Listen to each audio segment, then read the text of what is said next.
Okey, Assalamualaikum dan selamat petang cikgu. Waalaikumsalam warahmatullahi wabarakatuh dan selamat petang. Cikgu sihat? Alhamdulillah sihat. Cikgu baru balik sekolah kan? Alhamdulillah. Dia macam mana sihat? Alhamdulillah sihat seperti biasa.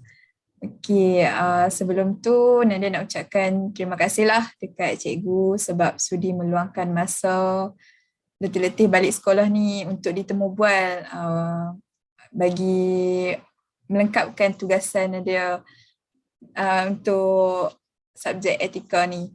Okey, jadi sebelum tu Nadia nak perkenalkan diri dululah.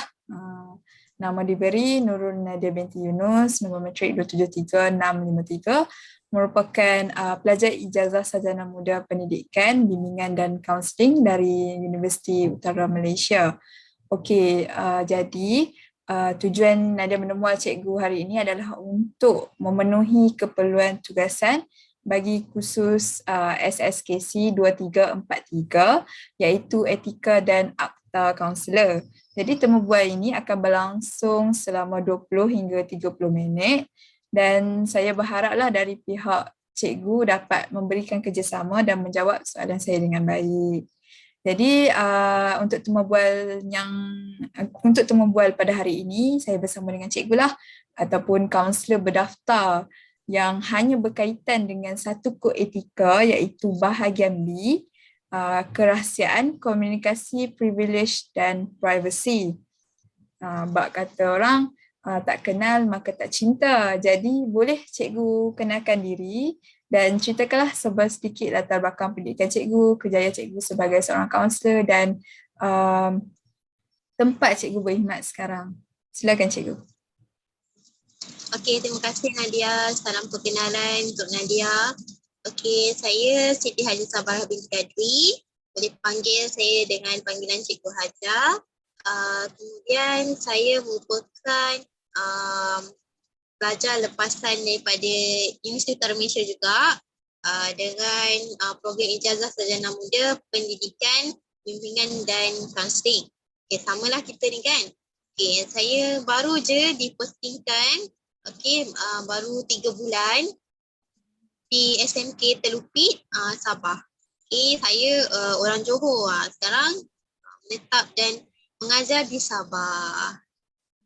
Terima kasih untuk kena menceritakan sedikit lah kan. Okey, jadi tanpa membuang masa kita teruskanlah dengan sesi temu bual kita. Okey, seperti yang sudah saya maklumkan, saya memilih kod etika bahagian B iaitu kerahsiaan. Jadi soalan saya, macam bagaimana cikgu mendapatkan kepercayaan daripada klien ataupun student lah kan semasa menjalankan sesi kaunseling. Silakan. Okay, terima kasih. Untuk mendapatkan kepercayaan daripada klien kita, terutamanya kalau saya, skop saya pelajar di sekolah, saya gunakan dengan membina hubungan yang baik dengan pelajar. Di mana dalam proses membina hubungan ni, kita kena sebagai seorang kaunselor, saya perlu mengetahui tentang latar belakang kehidupannya macam mana. Kemudian barulah dekat situ bila kita menunjukkan elemen-elemen seperti empati, proses penerimaan tanpa syarat, kita pun jujur dengan dia. Jadi perkara-perkara tersebut memudahkan klien iaitu pelajar saya untuk percaya pada saya dalam menjalani sesi kaunseling. Jadi bila ada kejerikitan tu, kadang tak perlu tanya banyak, kita tanya sikit pun pelajar dah hurai panjang berjela, dah sedia untuk berkongsi dengan kita. Maksudnya dia dah percayalah dekat kita dengan adanya proses membina hubungan yang baik. Okey, tadi cikgu cerita sikit pasal kita membina hubungan yang baik kan dengan klien kita ataupun student. Tapi sebagaimana yang kita tahu, klien akan datang dari dua jenis iaitu yang dirujuk ataupun secara sukarela lah kan. Tapi kalau ikutkan dari sukarela tu, Maksudnya dia akan menerima segala proses-proses dan peraturan dalam sesi kaunseling ni. Jadi bila klien dirujuk ni, dia boleh menjalankan sesi kaunseling dengan kita, tapi dia takkan menceritakan semua. Maksud dia tak ada kepercayaan lah kah? Tak ada kepercayaan dari kaunselor tu. Jadi macam mana atau ada alternatif lain yang cikgu gunakan untuk pelajar yang dia tak nak bercakap pun. Dia just menjalani sesi tapi dia tak nak bercakap atau bercerita tentang masalah dia. Silakan cikgu. Okey, kalau bagi saya, kalau dapat klien yang enggan memberi kerjasama dalam sesi, saya akan gunakan teknik atau teknik terapi seni. Okey, terapi bersama klien. Contohnya dalam proses membina hubungan tu kita dah boleh gunakan terapi, suruh mereka lukiskan tentang perkara ataupun alam semula jadi yang signifikan dengan diri mereka. Contohnya mereka akan lukiskan bunga. Okey, apa yang awak rasa signifikan sangat bunga ni dengan diri awak. Dari situ kita boleh kenal lah pelajar tu. Dengan proses, dengan adanya teknik aplikasi terapi tu dalam sesi kita, tu sangat membantu kita untuk sekaligus membina kepercayaan klien kepada kaunselor. Sebab kalau kita sendiri pun bukan mudah untuk kita tiba-tiba terus nak percaya kat orang kan. Ada caranya, iaitu dengan menggunakan terapi seni ataupun ada game card untuk kita menarik perhatian dia untuk dia kongsikan tentang latar belakang kehidupan dia. Jadi itu dapat memberikan kita kemudahan lah untuk menjalankan sesi yang seterusnya dalam meneroka permasalahan yang dihadapi oleh klien. Itu je lah yang alternatif yang saya ambil. Okay, penjelasan yang sangat jelas. Tadi cikgu dah cerita sikit tentang membina hubungan. Lepas tu apa pendapat cikgu pula kita sebagai kaunselor ni nak menghormati ataupun menjaga hak-hak ataupun privasi klien ni. Macam mana cikgu jalankan di sekolah tu? Okey, kalau untuk dalam menjaga hak-hak klien tu, saya akan maklumkanlah kepada pelajar yang saya terikat dengan etika kerahsiaan, di mana segala apa yang pelajar kongsikan kepada saya hanya dalam ruang bilik itu antara saya dan dia saja. Okay, tapi kalau melibatkan kes yang pelajar ingin bunuh diri, yang saya perlu laporkan kepada pihak yang bertanggungjawab, pihak berkuasa atau pihak pentadbir, saya pun perlu jelas dan maklumkan kepada pelajar yang saya akan bagi keterangan kepada pihak ketiga itulah. Jadi mereka dah jelas dekat situ yang saya jaga hak-hak klien saya dari aspek macam itulah. Okay. Maksudnya ada limitasi lah.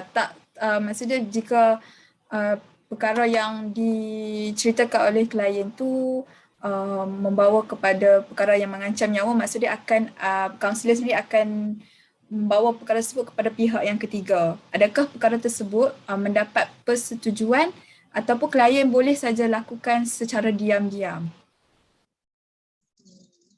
Perlu dapatkan persetujuan sebab dari sesi pertama tu kita dah maklumkan kepada klien, dan kalau klien bersedia dan bersetuju maka kita boleh teruskan. Tapi kalau klien enggan, kita tak bolehlah teruskan dengan ambil alternatif sendiri. Walaupun niat kita untuk bantu klien, tu dah kira macam melanggar hak-hak dia lah. Sebab dalam masa yang sama kita pun kena juga tahu ataupun faham hak klien kita tu. Kalau mereka tak nak, kita pun kena hormat lah. Kita sebagai kaunselor perlu hormat apa yang klien inginkan, hak-hak mereka terjaga.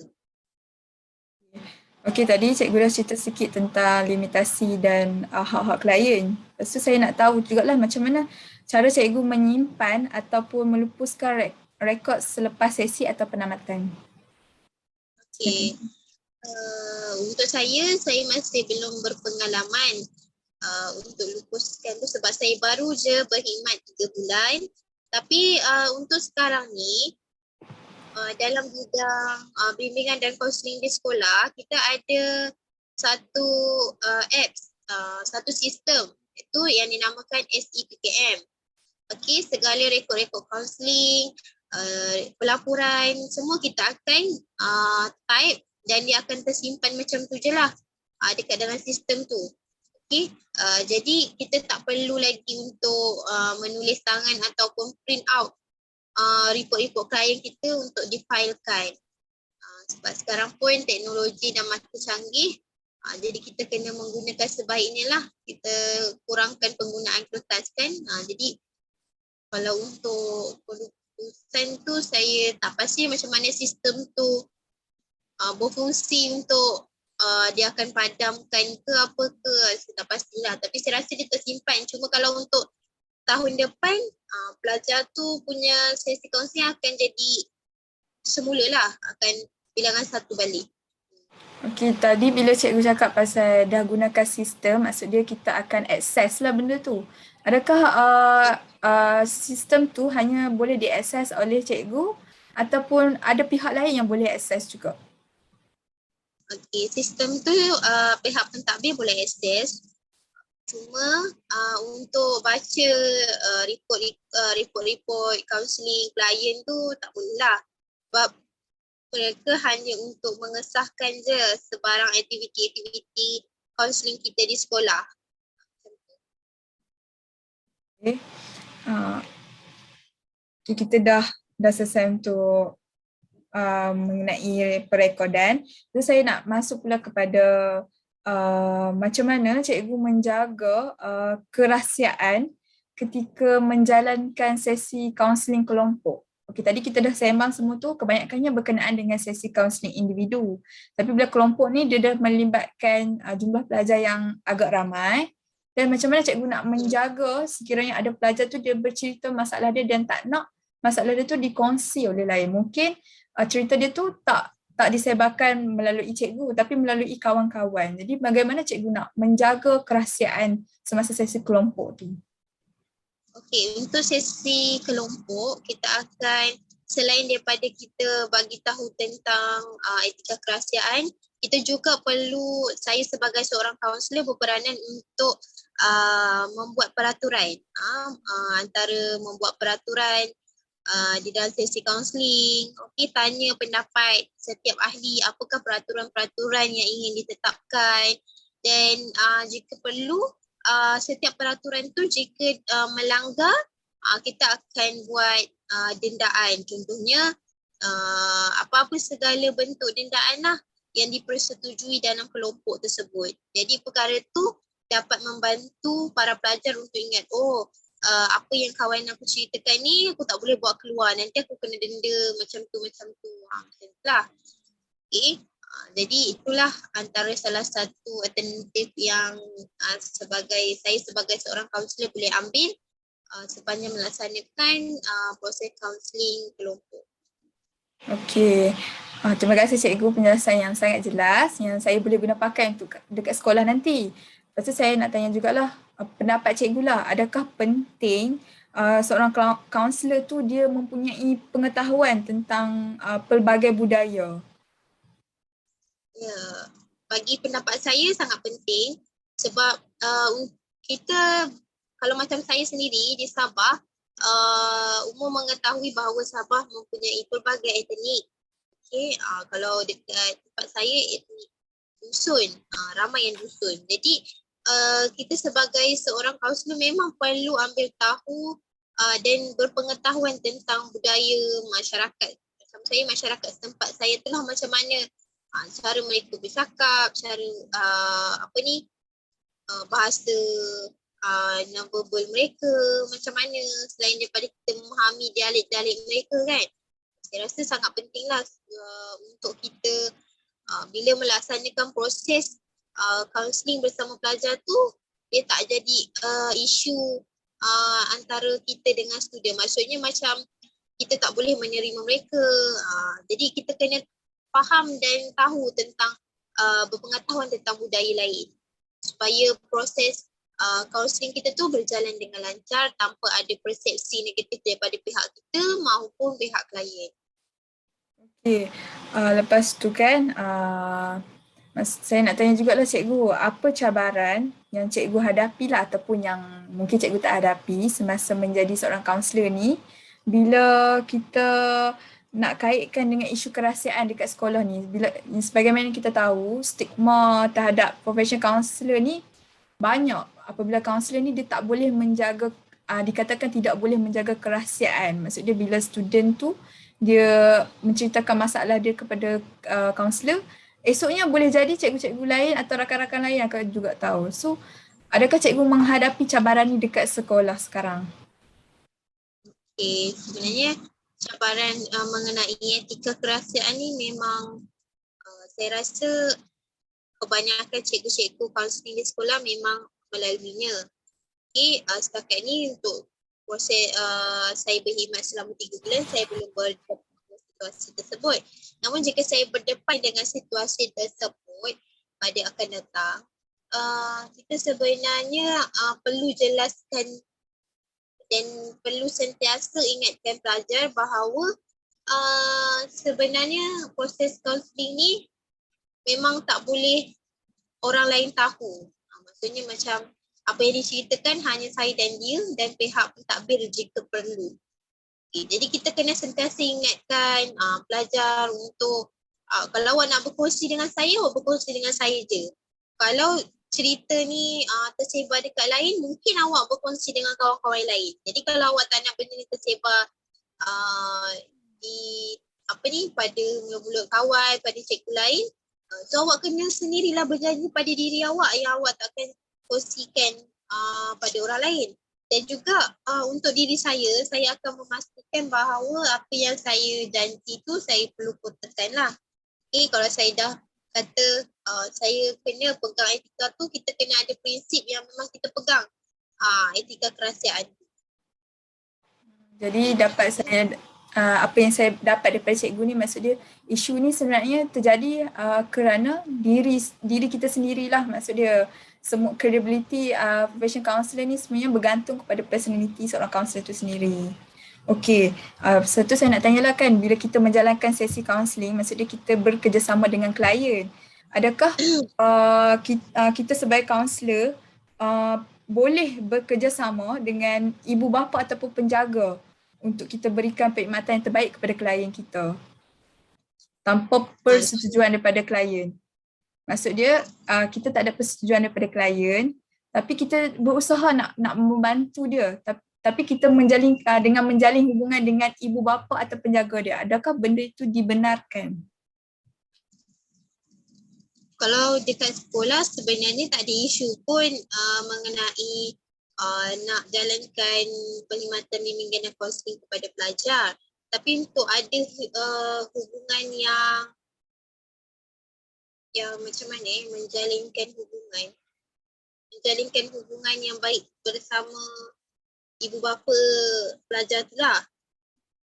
Sebenarnya kita sebagai seorang guru, saya bagi contoh lah, macam mungkin pelajar ni dia sering dibuli di kelas dia. Lepas tu bila kita buat sesi, dia ada mengalami masalah, mungkin masalah kesihatan mental lah, dia sering trauma apa tu. Tapi kita hanya sekadar boleh bantu dia di sekolah. Maksudnya kalau ikut daripada situasi pelajar tu sendiri, dia memerlukan sokongan daripada ibu bapa dia, tapi dia tak nak bagi tahu kepada ibu bapa dia yang dia dibuli di sekolah ataupun dia diganggu lah yang menyebabkan dia mengalami simptom-simptom trauma apa tu. Adakah sebenarnya perlu kaunselor tu menjalin kerjasama dengan ibu bapa tu, ataupun hanya sekadar kita menolongnya di sekolah saja? Apa pendapat cikgu? Kalau untuk menjalinkan hubungan dengan ibu bapa tu pun kita perlu persetujuan daripada klien, sama ada klien nak kedua ibu bapanya tahu ataupun tidak. Dan kalau keadaan yang kamu ceritakan tadi tu, kita cuba bantu dia untuk bantu dia sepanjang dia berada di sekolah lah. Maksud luar daripada sekolah tu sebenarnya di luar pengetahuan saya juga sama ada boleh atau tak boleh tu. Kalau bagi pendapat pribadi saya sebenarnya untuk menjaga hak-hak klien, kita memang kena perlu persetujuan daripada klien sendirilah. Jadi maksudnya etika kerahsiaan ni sangat orang kata apa? Sangat legit lah kan. Maksudnya kita tak boleh sesuka hati membocorkan ataupun memberitahu kepada orang lain. Okey, saya faham. Jadi saya nak tahulah ni secara umum lah apa prinsip yang cikgu pegang tentang kerahsiaan dalam kaunseling tu. Apa yang cikgu faham lah yang cikgu boleh bagi tahu dekat saya. Prinsip Okay, kerahsiaan. kalau prinsip kerahsiaan tu, maksudnya memang kita tak boleh menceritakan apa pun yang tahu antara kita dan klien tu kepada orang lain, melainkan pihak ketiga iaitu pejabat dan sebagainya. Tapi kalau saya berprinsip bahawa kalau kita tak nak benda yang tak ada macam sering terbongkar rahsia ni datang daripada diri kita sendiri. Macam kalau kita dalam menjalani kehidupan ni sehari-hari tu, jadilah orang yang berpegang kepada prinsip dan juga amanah. Kalau kita rasa benda tu adalah keutamaan, jadi dalam pekerjaan kita untuk menyimpan rahsia tu bukan sesuatu benda yang sukar lah sebab kita dah aplikasikannya dalam kehidupan sehari-hari. Jadi kalau sekadar kita menjanjikan kepada klien, saya akan simpan rahsia kamu, tapi personality kita luar daripada sesi adalah orang yang suka macam kalau tahu cerita je nak sebar-sebarkan kat orang lain, iaitu dah macam kalau bagi saya lah, saya rasa macam tak okey lah untuk kita sebagai seorang kaunselor. Jadi benda tu kita tak praktikkan, kita tak boleh nak praktikkan dalam sesi sebab tak jadi rutin. Tak jadi rutin yang kita ni memegang amanah macam tu. So kena sentiasa setiap hari dalam kehidupan sehari-hari ni memang kena pegang amanah. Bila kita rasa kita pegang amanah, kita akan takut untuk membocorkan amanah tu. Jadi dalam sesi pun benda tu akan senang lah, akan mudah. Kalau kita tak biasakan dalam rutin seharian, benda tu akan sukar dalam sesi. Itu yang kita akan menyebabkan kita seronok untuk bercerita tentang masalah klien pada orang lain. Sudah amanah tu sangat penting lah kan dalam profession seorang kaunselor ni. Okay. So, kata-kata cikgu tu sangat menusuk sebenarnya. Saya terkedu. Jadi lah kan, saya dah dengar lah kan adalah macam ura-ura yang orang yang tak faham tentang kaunseling ni, dia dikatakan sesi kaunseling ni adalah macam sesi membawang ataupun sesi mengorek rahsia daripada klien tu. Apa yang cikgu boleh, apa? Kita nak bidas baliklah pernyataan tu. Maksud dia sesi kaunseling ni bukan sesi korek rahsia pun. Macam tu. Apa cikgu boleh katakan? Sebab kalau sesi kaunseling ni, kita sendiri sedia maklum bahawa dia ada proses. Bukannya sekadar kita mendengar macam klien tu kongsi gitu je, itu dah jadi sesi kaunseling. Tapi berproses macam mana kita meneroka. Kita bukan jadi detektif yang nak teroka satu persatu masalah klien tu. Jadi kalau yang macam membawang tu, dia terjadi proses membawang tu apabila klien sering bercakap tentang pihak sering bercakap tentang pihak ketiga. Maksudnya isunya, permasalahannya adalah tentang diri klien. Tapi klien sering menyalahkan orang lain. Jadi dia akan asyik cerita tentang orang tersebut sampaikan dia lupa yang sebenarnya yang bermasalah tu dia. Jadi sebagai seorang kaunselor, kita berperanan untuk memahamkan klien bahawa segala permasalahan yang kamu hadapi adalah sebenarnya lebih kepada diri kita sendiri. Macam mana kita nak bantu diri kita, bukannya orang lain. Kalau kita kalau klien kita tu bercerita tentang si A tu selalu buat saya macam ni. Bukan kita nak bantu si A tu, tapi kita nak bantu klien. Jadi kita nak bagi klien faham yang sebenarnya apa pun masalah yang dihadapi adalah berpunca daripada diri klien sendiri atau orang sekeliling, Tapi fokus counselling adalah terhadap diri klien dulu. Diri klien tu sendiri.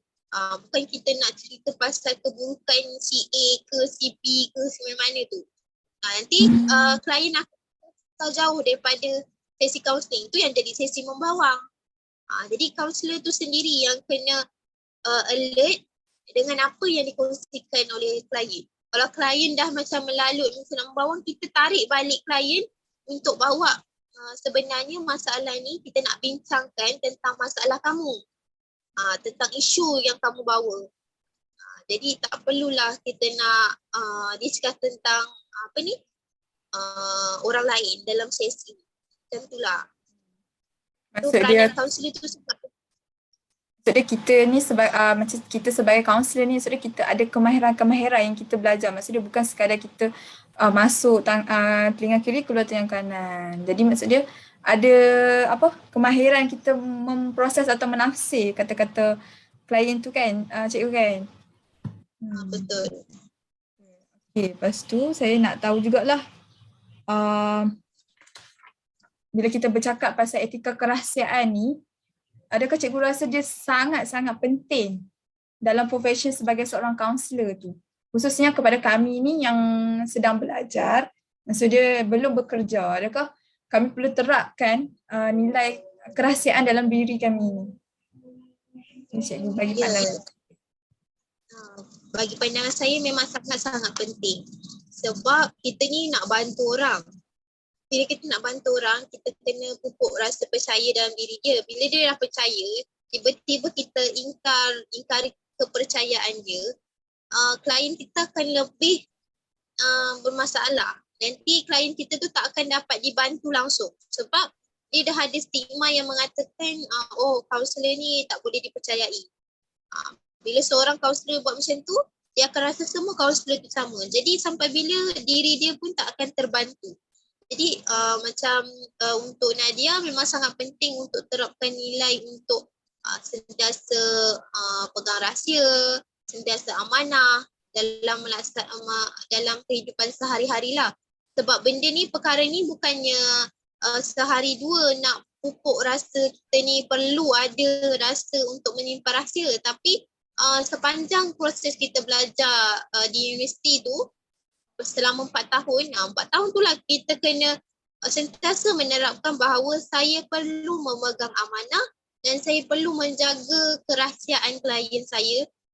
Tak kira lah klien ke, orang lain ke, kalau kawan-kawan kita bercerita dekat luar sekalipun, bukan dalam proses khidmat bimbingan dan kaunseling, kita pun kena latih diri kita untuk saya tak perlu menceritakan apa yang kawan saya dah ceritakan pada saya pada orang lain. Tu memang kita sentiasa kena praktikkan. Sebab bila kita dah praktik macam tu, jadi untuk pegang rahsia klien. Tapi kalau kita sendiri yang tak pegang, dari awal tak pegang, tiba-tiba dalam sesi nak pegang rahsia, tu agak sukar lah. Sebab kita dah terbiasa untuk membongkar rahsia. Bagi saya, pendapat saya macam itulah. Soalan saya sudah sampai ke penghujung. Jadi saya nak tanya cikgu lah, bagaimana macam setting di sekolah cikgu sendiri kan di SMK Telupi, adakah mempunyai prinsip atau etika kerahsiaan dari segi bilik ataupun persekitaran tu? Boleh cikgu cerita sedikit? Maksudnya adakah dekat Sabah, terutama sekali kan Sabah kan, kita tahu ada kawasan pendalaman, maybe infrastruktur dia tak berapa nak lengkap. Jadi adakah dekat sekolah cikgu tu ada bilik persendirian untuk menjaga kerahsiaan klien kita tu? Silakan cikgu. Saya berada di sekolah yang agak daif jugalah. Tapi walau bagaimanapun, sekolah saya memang mempunyai bilik kaunseling individu dan juga kaunseling kelompok. Sebab kami mempunyai 4 orang kaunselor, jadi memang ada bilik khas untuk laksanakan sesi kaunseling lah, supaya apa yang diceritakan klien tak didengari oleh kaunselor-kaunselor yang lain. Okey, jadi bila saya tengok masa ni macam dah mencemburui kita lah kan. Jadi kita dah sampai ke penghujungnya. Saya nak ucapkan terima kasih banyak-banyaklah kepada cikgu Cikgu Hajar sebab sudi meluangkan masa untuk menjawab segala persoalan saya berkaitan dengan etika kerahsiaan. Sudahi kita punya sesi temu bual kita ni dengan wabillahi taufiq wal hidayah. Wassalamualaikum warahmatullahi wabarakatuh. Terima kasih cikgu. Sama-sama. Waalaikumsalam.